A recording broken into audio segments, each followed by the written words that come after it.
புரட்டாசி மகாலய அமாவாசை ஏன் மிகவும் சிறப்பு வாய்ந்தது என்று தெரியுமா? நம் முன்னோர்கள் அறிவுரைப்படி 3 அமாவாசை மிகவும் சிறப்பு வாய்ந்தது. ஆடி அமாவாசை, புரட்டாசி மகாலய அமாவாசை மற்றும் தை அமாவாசை.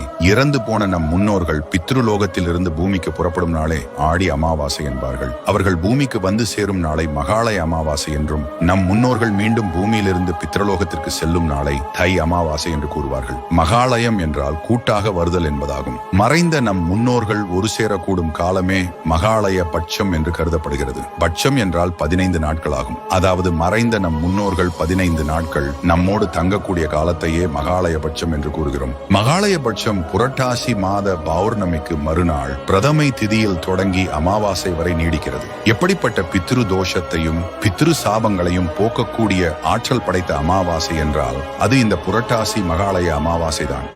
இது உங்களுக்கு வேணும்னா ஸ்க்ரீன்ல இருக்கிற இந்த வாட்ஸ்அப் நம்பருக்கு டெக்ஸ்ட் பண்ணுங்க. உங்க வீடு தேடி இந்த ஆயில் வரும்.